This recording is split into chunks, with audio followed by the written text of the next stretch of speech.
बाबा केदारनाथ धाम और बाबा बद्रीनाथ धाम के कपाट खुलने के अवसर पर ज्योतिषपीठ के शंकराचार्य की उपस्थिति अनिवार्य होती है।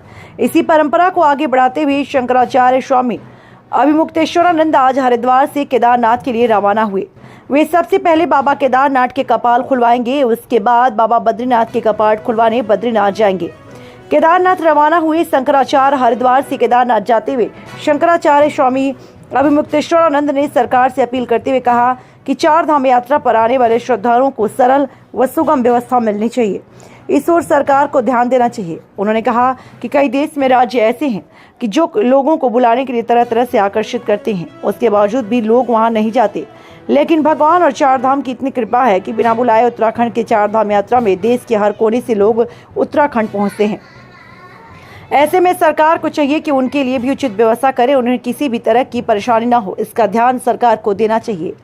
चार धाम यात्रा में आने वाले श्रद्धालुओं से अपील की। इसी के साथ चार धाम यात्रा पर आने वाले श्रद्धालुओं से अपील करते हुए शंकराचार्य स्वामी अभिमुक्तेश्वरानंद ने कहा कि चार धाम यात्रा पर आ रहे श्रद्धालुओं को यह अपने जहन में डाल लेना चाहिए कि वह देवभूमि में आध्यात्मिक यात्रा पर आ रहे हैं, ना कि मनोरंजन यात्रा। इसलिए इस यात्रा पर पहले से ही आप आध्यात्मिक यात्रा समझ कर आए तो अच्छा होगा।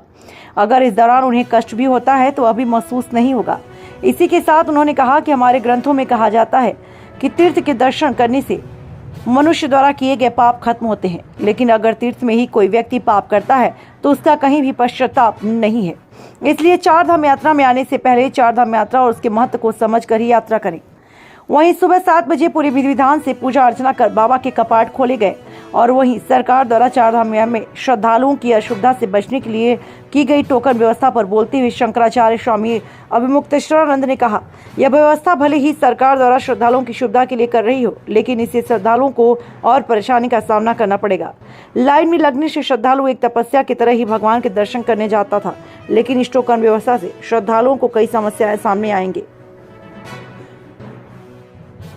और सबके 4-4 चरण है, तो 27 को जब 4 से गुणा करते हैं तो 108 हो जाता है। तो ये जो 108 स्थान हम निकाल करके लाना चाहते हैं वो इसलिए कि कोई भी आएगा इनमें से किसी एक स्थान पे उसको वो अनुभूति हो जाएगी, क्योंकि इसी में 108 ही तरह स्थान में जाइए, उन 108 स्थानों में जिसमें सबसे ज्यादा आनंद अनुभूति हुई वही आपका स्थान है, फिर वहाँ बारम्बार आइए। तो इस तरह से मैनेजमेंट की दृष्टि से भीड़ चित्र हो जाएगी और आध्यात्मिक अनुभूति की दृष्टि से उनको लाभ होने लगेगा।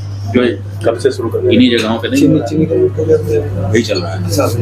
अब चिन्हित कर तैयारी करें, चिन्हित करना है, चिन्हित करके रूट मैप बनाएंगे और फिर तो अगले प्रवास में क्या पैटर्न होगा, किस तरह से क्या परंपरा है? देखिए, परंपरा ये है कि जो ग्रीष्मकालीन चार धाम के पूजा स्थान हिमालय के हैं उनमें शीतकाल में मनुष्यों का जा पाना संभव नहीं होता है और इसीलिए उस स्थान पर भगवान की पूजा देवताओं को समर्पित करके जो शीतकालीन के पूजा स्थान हैं वहाँ पर मनुष्यों के द्वारा 6 महीने की पूजा की जाती है। फिर से जब ग्रीष्मकाल आ जाता है तो मनुष्य फिर उस स्थान पर पहुँचते हैं और देवताओं से स्थान का चार्ज ले करके फिर से भगवान की पूजा अर्चना आरंभ करते हैं। तो ये जो अवसर है ये इसी परंपरा का निर्वहन है और इसमें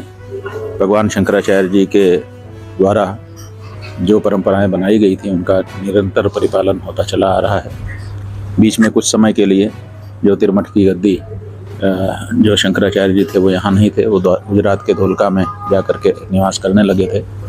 उस समय रावल ने ये परंपराएं निर्वहन की, आज भी वो निर्वहन करते चले आ रहे हैं और वो शंकराचार्य जी के स्थान पर उन्हीं की द्वारा जो कर्तव्य निर्वहन किया जाता था उसको निर्वहन करते हैं। तो अब चूँकि ज्योतिर्मठ फिर से सुरक्षित हो गया है, व्यवस्थित हो गया है, तो हम उस पीठ के शंकराचार्य के रूप में इन अवसरों पर उपस्थित होकर के भगवान की पूजा अर्चना करते हैं और उसी परंपरा का निर्वहन करने के लिए आज हम हरिद्वार से केदारनाथ जी जा रहे हैं। चार धाम यात्रा शुरू सबसे पहले तो यहाँ के जो प्रशासन है, सरकार है, उससे कहना चाहेंगे कि सबके यहाँ इतनी भीड़ नहीं आती है कई प्रदेश ऐसे हैं जो अपने यहाँ लोगों को आमंत्रित करने के लिए, आकर्षित करने के लिए परेशान हैं कि कोई ऐसा रास्ता निकल जाता, लेकिन नहीं निकलता है। आपके यहाँ भगवान की ऐसी दया है कि लाखों लोग चले आ रहे हैं, तो उनके आवागमन की सुविधा, उनके जब तक आपके उत्तराखंड में रहें तब तक उनको कोई असुविधा ना हो, इसके बारे में सोच करके व्यवस्था बना लेने की आपको आवश्यकता है। आप संख्या का नियंत्रण करिए, कोई उसमें बाधा नहीं है अगर वो व्यवस्था के अच्छे करने की दृष्टि से की जा रही है, लेकिन जो भावना है उनकी कि हम आना चाहते हैं, उस पर भी आघात ना पहुँचे, लोग ज़्यादा से ज़्यादा आ सकें, उसके बारे में योजना जो प्रबंधन के विशेषज्ञ हैं उनके साथ मिल करके बनानी चाहिए।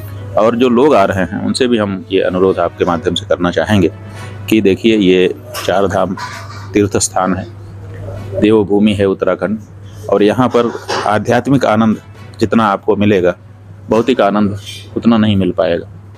जो भौतिक आनंद है वो भौतिक आनंद की जगहों पर अच्छा लगता है, तो यहाँ पर आप आइए तो एक आध्यात्मिक आनंद लेने की भावना से ही निकल करके आइए। ये तीर्थ यात्रा है, ये आध्यात्मिक स्थानों की आध्यात्मिक यात्रा है, इसलिए यहाँ पर उसी भावना से अगर आप आएंगे तो आपको कष्ट भी होगा तो अच्छा लगेगा। गुरुदेव, जिस तरह से देख रहे हैं कि